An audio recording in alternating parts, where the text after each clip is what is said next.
Habang nag-uusap sila Lola Neneng at Papi ni Bingo tungkol kila Caroline at Bingo ay saktong bihis naman ang dalaga na lumabas siya ng kwarto kaya tinanong nila kung aalis siya.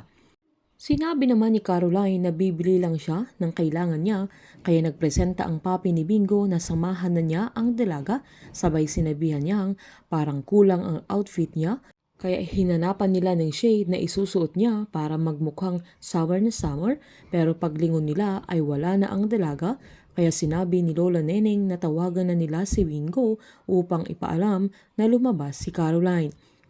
Sakto namang paakyat sila Tara na hawak-hawak ang mga parcel nilang binalik ng mga miners nila na sakto namang nakita nila si Caroline na bumaba ng hagdan na humanga sila sa kaputihan at kagandahan niya.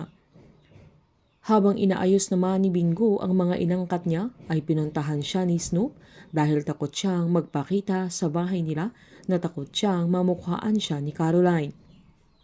Pinaliwanag ni Snoop na nakokonsensya siyang hindi makatulong sa live selling nila dahil hindi siya kasing tapang ni Bingo. Binulungan siya ni Bingo at tinanong niya kung paano siya nakapasok sa grupo ni Bert.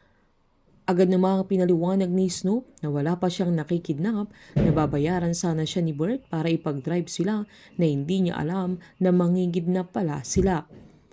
Sinabi ni Bingo na kailangan nilang gawa ng paraan kaya tinanong niya ang kaibigan niya kung alam niya ang bahay ni Bert na umalma naman si Snoop na baka mapahamak sila lalo't hindi nila kilalang mabuti si Caroline. Mahalaga kay Bingo na makuha niya yung 200,000 para sa mata ng kanyang lola. Nang nasa daanan sila ay saktong nakasalubong nila si Caroline kaya agad-agad yumuko si Snoop para hindi siya makita.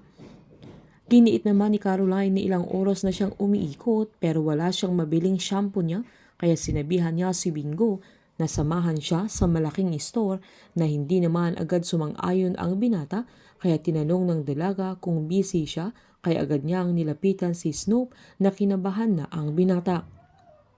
Sa takot ni Snoop ay giniit niya ang aksidente ang nangyari pero pinatigil siya ni Caroline at sinabing magpapasama lang siyang bumili ng shampoo kaya napagtanto nila Snoop at Bingo na hindi namumukhaan ni Caroline si Snoop kaya agad nilang sinamahan sa tindahan ang dilaga.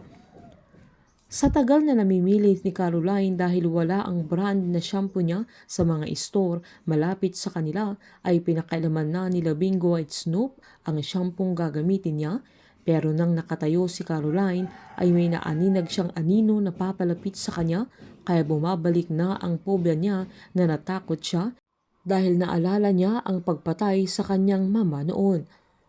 Habang pumunta naman sa bar sila Gina at Carlo upang mag-party-party. Sinabihan agad ni Gina ang anak niya na ihanda na niya ang sarili niya sa pakikimit niya sa magiging fiancé niya na hindi niya alam na bakla ang anak niya na nililihim lang ni Carlo dahil mas lalo siyang walang pakinabang kay Wilson kung malalaman nila. Nang kumuha si Carlo ng maiinom ay laking gulat niya nang dumating sa Irene na hindi siya napansin ng dilaga. Nang magbabayad sa Irene ng iinumin niya ay hindi gumagana ang mga cards niya kaya inabot ni Carlo ang card niya na kinagulat ni Irene. Nang mainom ng dalaga ang alak niya ay agad siyang nagpaalam kay Carlo at nagpasalamat siya sa panlilibre ni Carlos sa kanya. Tinawagan niya ang taong kikitain niya na magkita sila sa ibang lugar.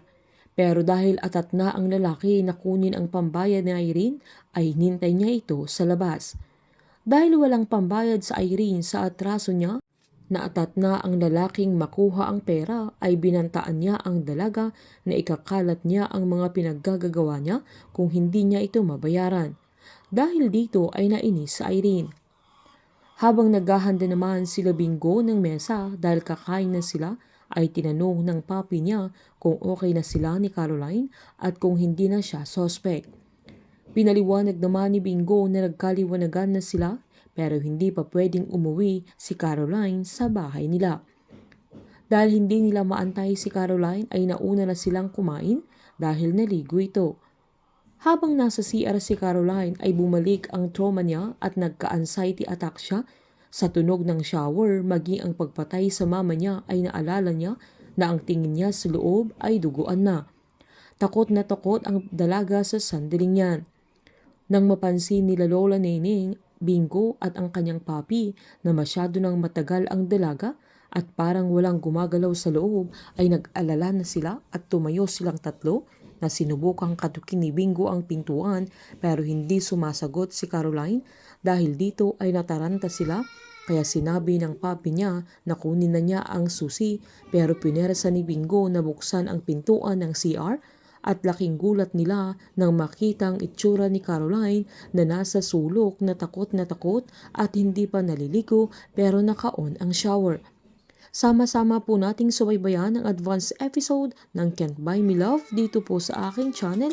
Patuloy lamang pong manood at mag-subscribe para ma-update po kayo sa mga susunod na episode. Marami pong salamat.